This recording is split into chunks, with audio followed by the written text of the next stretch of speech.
and welcome to the Roselle Friends Talk Show. Today we're talking about a musical genre that is mostly associated with carnival, and that genre is the Calypso. But what really is a Calypso? Called the people's newspaper, and the person singing it the people's representative or the people's mouthpiece, it suggests that it's more than just singing for entertainment. And I'm sure you will agree with me. My guest in the studio is Tobago Crusoe. Tobago, welcome to the show.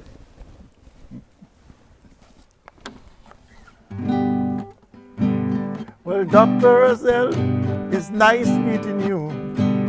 I'm happy to be on this interview. Now you could ask me anything you want to know about the noble art form we call Calypso. Kaiso! Kaiso. Kaiso. Well, with me in the studio is Tobago Crusoe, a Calypsonian of immense proportion, born as Othniel Bacchus in Trinidad, in Tobago, and migrated from Trinidad here over 25 years ago. Okay. So you advocate that people should be acquainted with Kaiso or Calypso. There is a difference in understanding the meaning of calling it Kaiso and Calypso. So Kaiso, I would attribute to what you sing, for the simple reason that your singing influences thought. It spurs people into action. It has political and social commentary, and it's there to educate the masses. Would you agree? And that, I would say, is Kaiso. Right. So what's your take on that? Now, Kaiso is the real name of the art form. Yeah.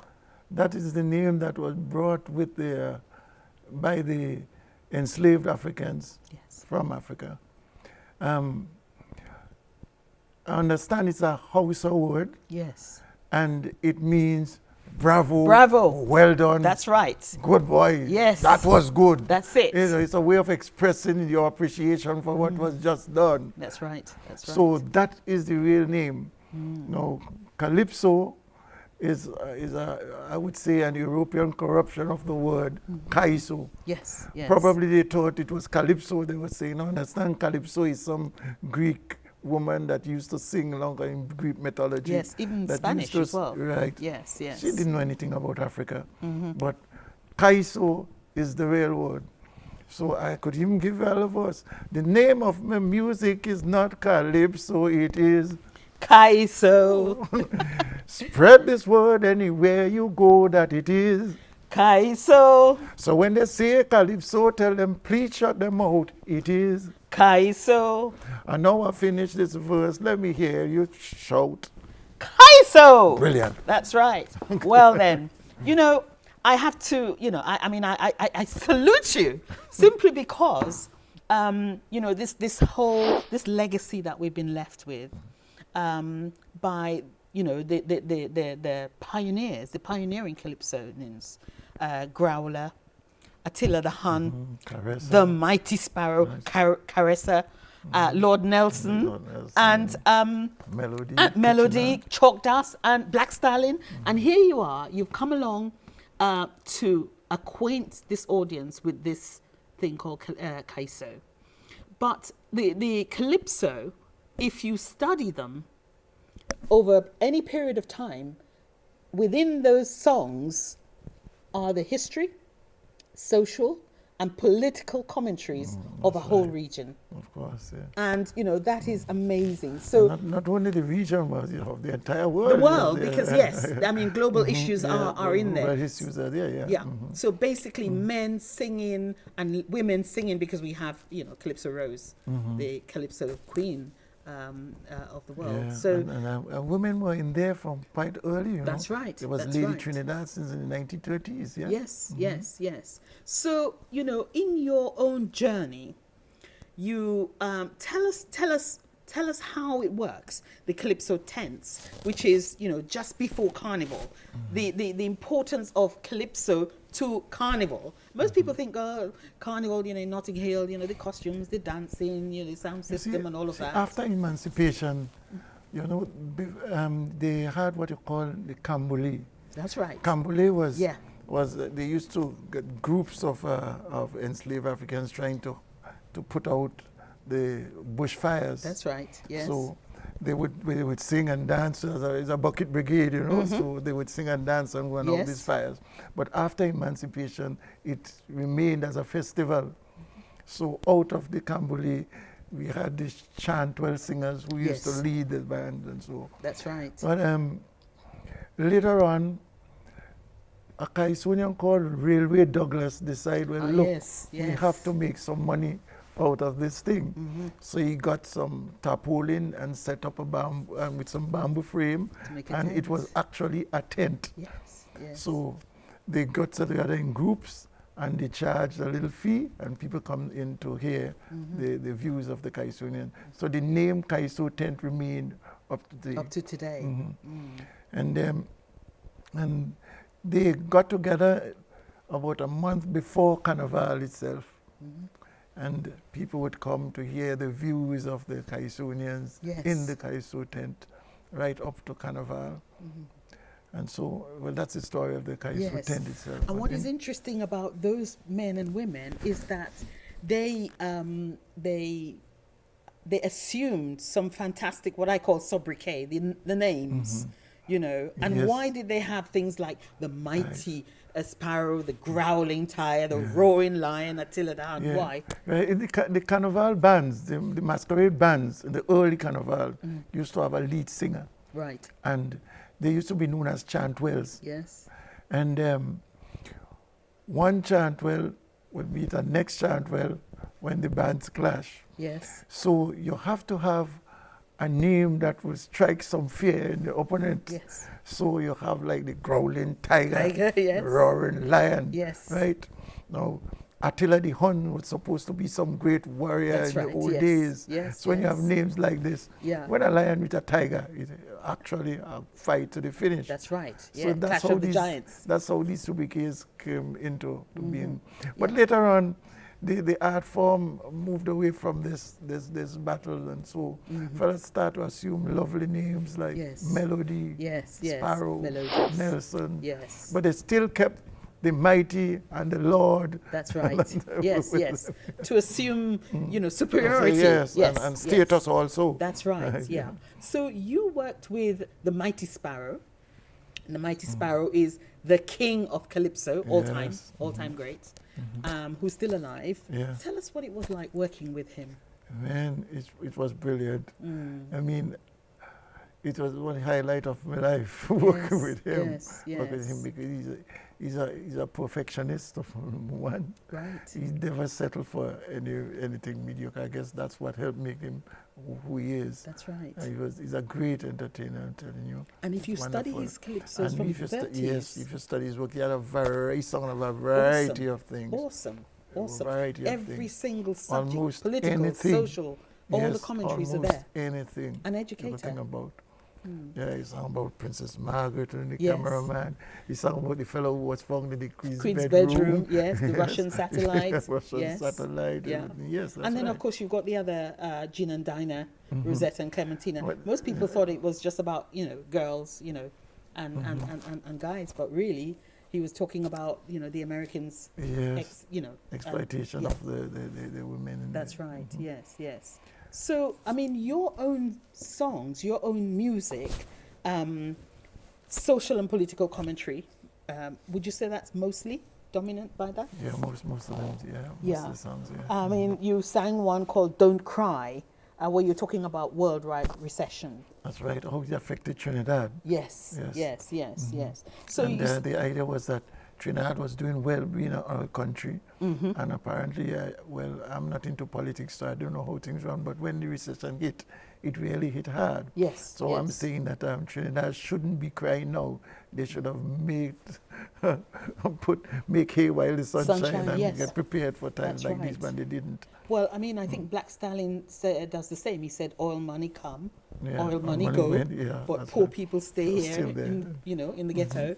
And so what you were doing was influencing people, waking up this kind of social slumber so that you're speaking to the masses and you're speaking to the leaders as well. Right. And even as the situation is now, about a couple of years ago, I wrote a next song saying that the ship is sinking again. So watch it. Yes, that's right. And then you went on to talk about the Yankees are still here, still in Trinidad. There was a military base in Chagaramas, and then they left. After independence, I think Trinidad got back that part of the island. Right. But the way, when you listen to the radio, it's still influenced by the American songs. Yes, when you listen to, when you look at how they dressed and fashion, everything, they were just, so you don't know whether you were in America or in Trinidad. Yes. That the song, that's why I'm saying, although the military went, they're still here psychologically in people's head. But it's not all about social and political commentary, because going back when Windrush arrived, here in Britain, coming off that mighty ship was Lord Kitch. Great Lord Kitchener. The great Lord Kitch. And I mean, like you did just now, as you responded to my welcome.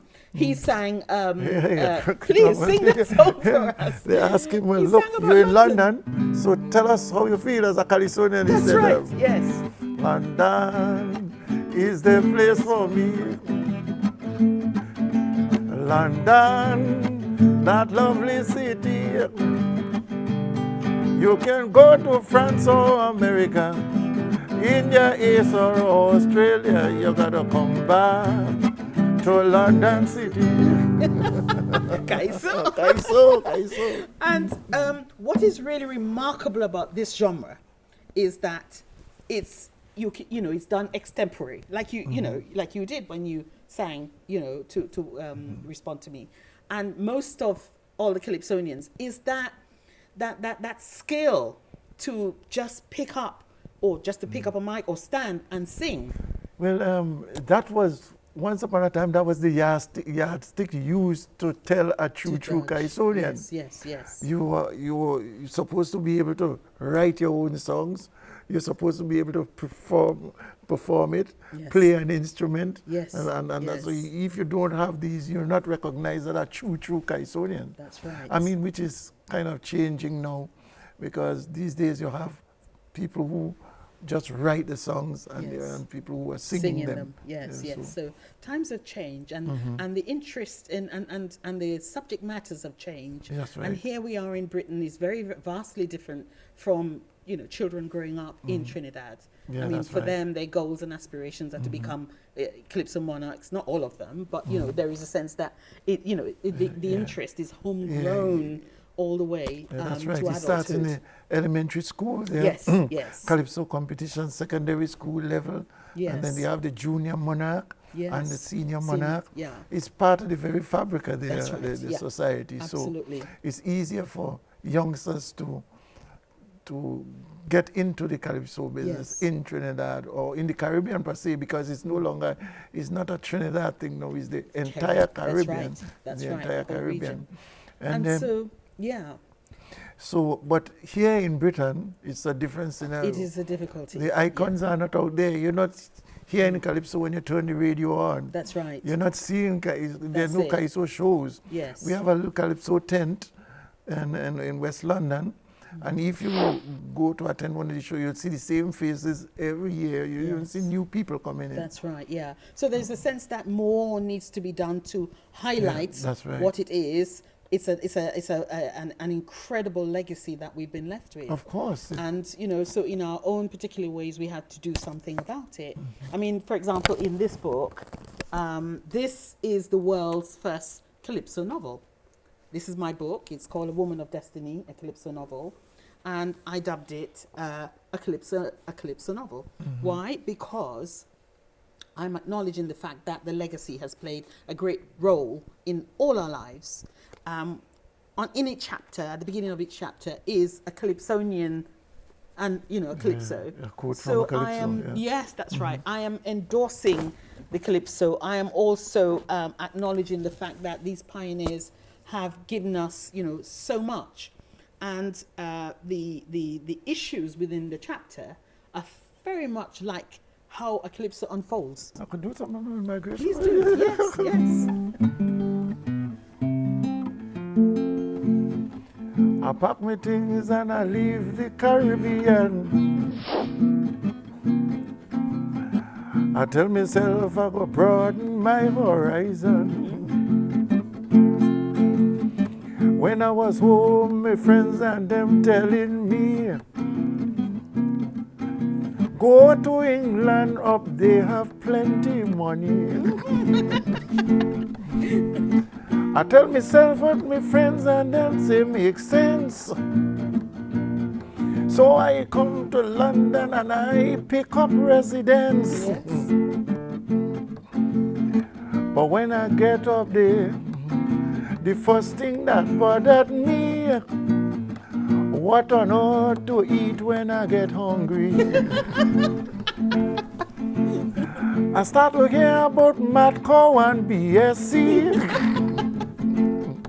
And if you only eat beef, you could suffer from CJD. Foot and mouth had the farmers and them squealing. And you could die from salmonella if you eat the chew from the chicken. You could, if you eat a burger, you could die from E. coli. And there was so much chemicals in the vegetables I buy. Well, what to eat in the city I didn't know.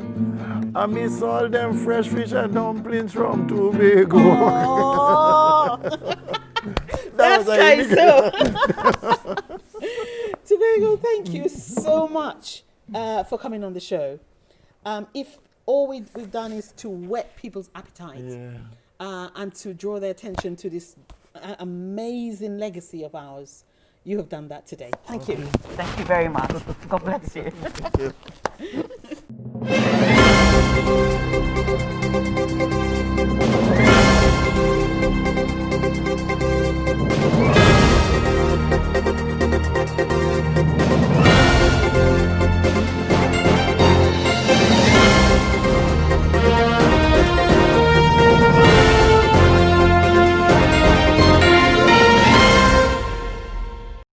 Phoenix Study Guides are a series of brilliant English books aimed at both children and adults. All books in this series are freestanding and focus on specific areas of learning, or you can work through to build excellent foundation skills for success in English. The Spelling Book. The book provides a simple, step-by-step method that helps students learn to read and spell through appealing activities, which provide very clear information to help you learn English spelling, reading, and writing rules via a graded approach. Vocabulary Book. This refreshingly, lively, easy approach vocabulary skills for students and teachers Volume 1 comes packed with 60 units of fun activities to boost your vocabulary, reinforced by 60 gap-filling tests with answers. The Grammar Book is a one-stop grammar guide loaded with helpful tips, worksheets and grammatical rules with 145 tests for students of all ages. Essential for SATs, ideal for all key stages 1 to 4. Clear, concise teaching methods and easy to follow techniques. An excellent resource for mastering subject terminology in GCSE English. Get your copy today.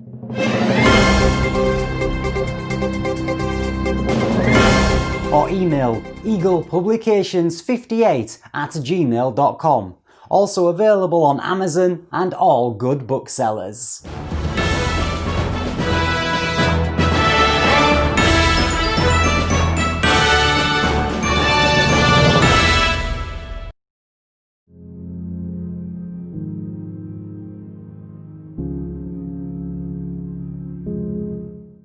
Hi, I'm Trevor Tendai, and today I'm going to be making vegan wings with cauliflower.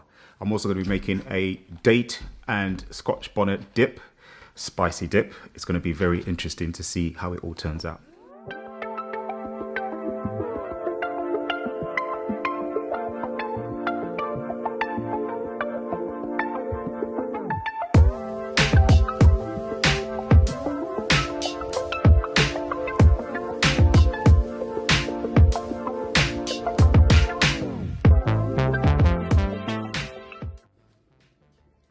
So first goes in your flour. So that's spelt flour, oregano and sage, some Old Bay and all-purpose seasoning, cayenne pepper, and then lastly, ginger powder and onion powder. Mix it well. Make sure you can mix all your dry ingredients. Add some of your dry ingredients to the cauliflower.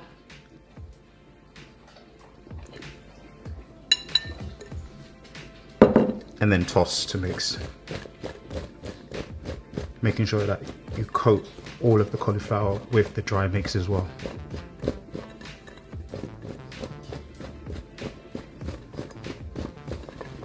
Make sure it's properly coated.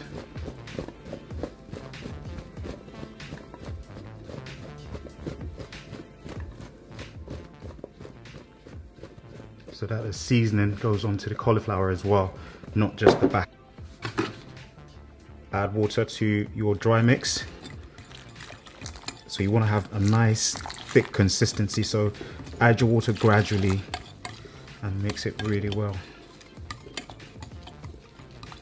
Making sure there's no lumps in there. There we go.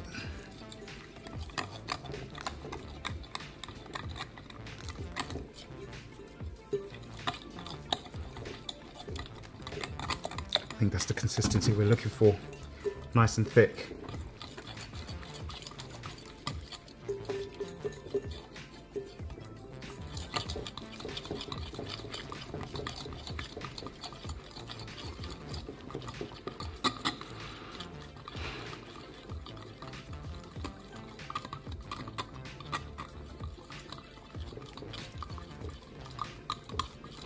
Excellent. I think there's no lumps in there. There's a bit of cauliflower in there, that's about it.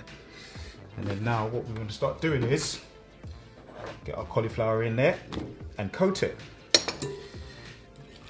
Look at that. That is awesome. It smells amazing already. I haven't even started cooking it. Make sure it's really well coated. And then what you want to do is get your oil nice and hot. To test your oil, you can use a bit of wooden spoon. Dip it in the oil. If you see bubbles coming up, it means it's hot enough for you to start frying and it's not going to soak into your food.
Good news! The new Connect with Roselle app is here. You can watch this program whilst on the go, catch up on past episodes, access our list of courses and find one that's right for you, buy our books and resources. The The Connect with Roselle app is easy to navigate. It's free to download from Google Play, or you can download it on the App Store. Get the Connect with Roselle app now. Thank you to those of you who've sent in questions to Roselle and Friends News Quiz. We like them and keep sending them. But for now, Pritika?